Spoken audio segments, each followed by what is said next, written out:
Smell or olfaction has different receptors within the nose that are specialized endings of renewable afferent neurons. So this is one of the few parts within our central nervous system that actually can regenerate itself. And olfactory receptors are bipolar neurons that have ciliated dendrites that project into the nasal cavity. There are proteins in the cilia that are going to bind to different odors. And so we have about 380 genes that code for about 380 different olfactory receptors.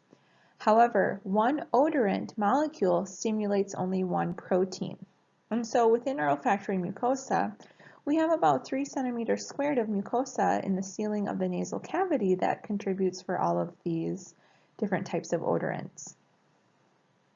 And so there are 3 different cell types. We have the olfactory receptor cells, and these are going to be the afferent neurons where the reception portion in the olfactory mucosa is found within the nose, and the afferent axon then is going to travel into the brain. The axons of the olfactory receptors then collectively make up that olfactory nerve. And so these then make into the supporting cells and are going to surround then these olfactory receptor cells, which are going to be responsible for secreting mucus and to protect those olfactory receptor cells. The next type of cells that we have are basal cells, which are going to be precursors for new cells that are replaced once every 2 months or so. And with this image, what we have here is within the nasal cavity, here we have that mucus layer, and so those mucosal cells also help to make up and support those olfactory receptor cells. So the cilia are going to be what are going to detect those different odorants. And then here we'll have the olfactory receptor cell, which are going to be surrounded by both the supporting olfactory mucosa cells, as well as those basal cells. Then collectively, these olfactory receptor cells are going to project and then to form then that olfactory bulb by those afferent nerve fibers that again make up that olfactory nerve. So the odorants are going to be molecules within the external environment that are going to be smelled. And again, with olfaction, these are going to be examples of external receptors because they are detecting molecules within our external environment. So in order for us to smell things, these substances must be volatile enough that some of the molecules can enter the nose through the air, and they also must be water soluble so that they can dissolve within the mucus and then within the olfactory mucosa. If not, we are unable to detect these by those different odorant receptors within the cilia. With our smell, we have over 1,000 different types of olfactory receptors, and these odorants are going to act through a second messenger system that triggers action potentials coupled through a G protein coupled receptor. So similar to that of what we saw with some of our taste molecules.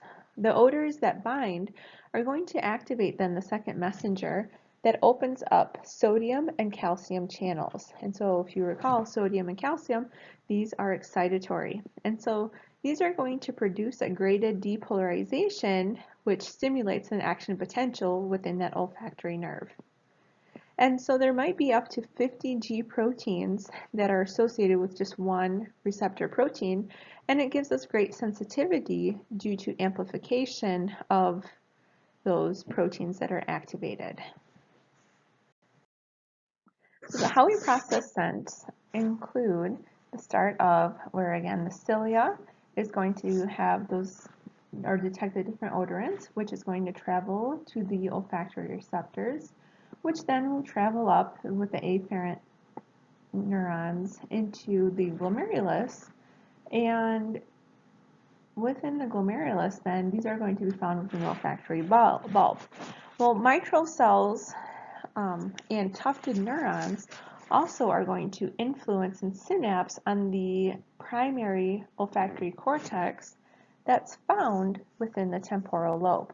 And so that information is traveling from that olfactory bulb down the olfactory tract, where then it will synapse within temporal lobe. But also there are going to be interconnections that are made with the amygdala, also with the hippocampus, hypothalamus, and then also the reticular formation. And so this is going to give rise to different perceptions of smell, also memory of smell, emotional responses to smell, and then how our organs or viscera are going to respond to smell as well. Also not shown here though is that we'll have projections that will travel up into the prefrontal cortex within the frontal lobe, where that will connect the two senses together between a motor response as well as to a sensory response.